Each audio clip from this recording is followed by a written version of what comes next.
আসি, এগুলো এজন্যই হয়তো বা কেন্দ্রীয় টিম জায়গায় জায়গায় থেকে বিতাড়িত হয়। এটা আমরা খুবই লজ্জার বিষয়, কিন্তু বলতে হচ্ছে হাসি মুখে, খুবই লজ্জার বিষয়।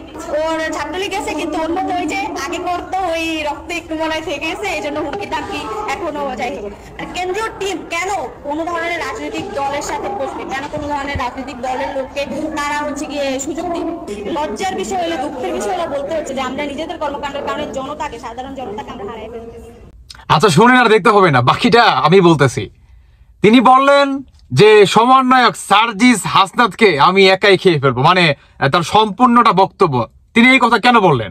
কারণ সার্জিস হাসনাতরা বর্তমান বাংলাদেশে যা ঘটাচ্ছে সবাই আপনারা জানেন। কোনো কিছুই আসলে মানুষের অন্তর্চক্ষুর আড়ালে কোনো কিছু নাই। বর্তমান কি সবই ওপেন, সবাই দেখতেছে।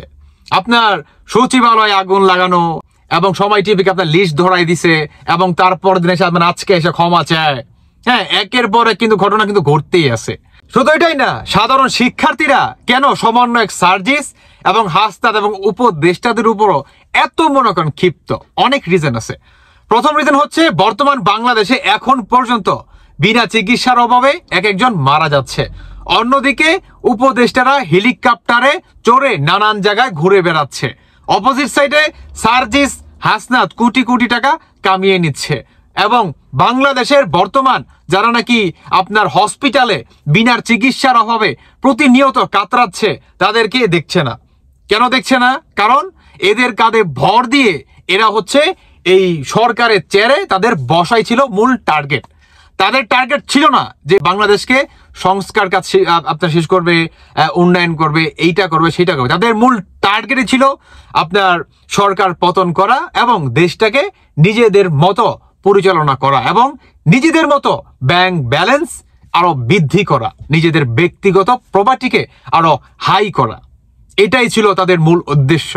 বর্তমান এই সমন্বয়ক সার্জিস আর হাসনাতের বিরুদ্ধে বাংলাদেশের প্রতিটি জনগণ আজকে এক সুরে কথা বলতেছে।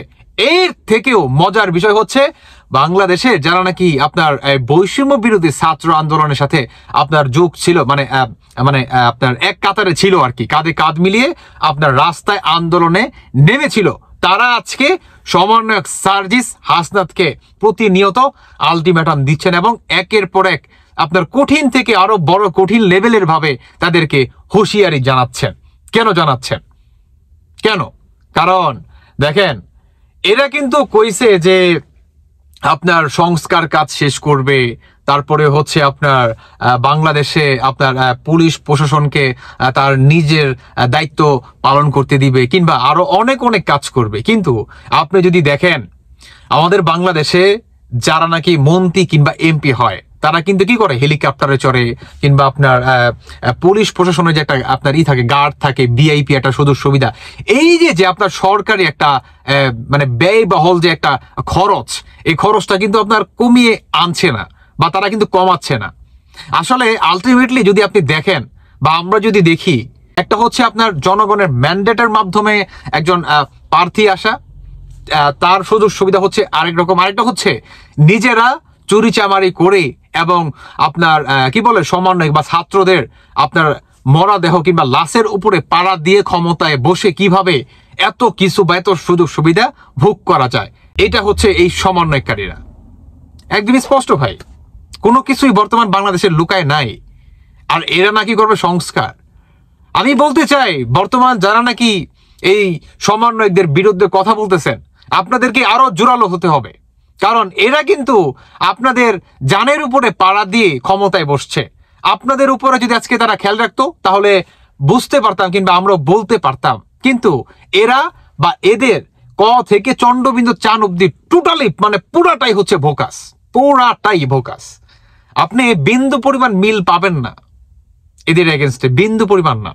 এরা টোটালি ভোকাস। নানান জায়গায় লুটপাট, চাঁদাবাজি, এই যে বর্তমান চাঁদাবাজি হচ্ছে, এগুলো কারা ঘটাচ্ছে? বাংলাদেশের মানুষকে বোঝে না?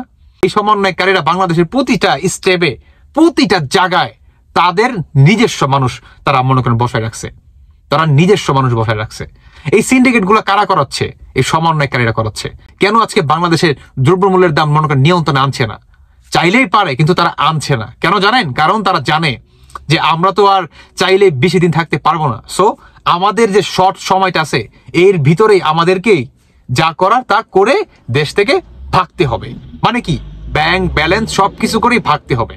বর্তমান সার্জিস হাসনাত, আপনার উপদেষ্টা আসিফ, আর হচ্ছে আপনার নাহিদ ইসলাম, এদের কিন্তু আপনার ইউরোপের কিন্তু ভিসা কিন্তু রেডি, বুঝতে পারছেন?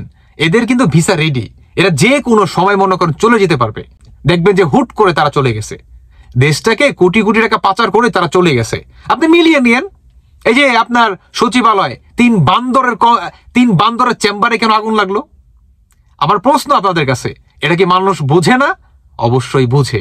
এত জায়গা থাকতে 3 উপদেষ্টার জায়গায় আগুন লাগলো, আর আগুন তো লাগলো তাদের চেম্বার হচ্ছে কি 6 তালার উপরেই লাগলো। এগুলো ভাবা যায়? মানুষ কি বোঝে না? মানুষ সবই বোঝে। আস্তে আস্তে আরো প্রকাশ্যে আসবে, আরো আসবে, নামবেন, আরো নামবেন, নামতে মাটির সাথে মিশে যাবেন পুরো টোটালি।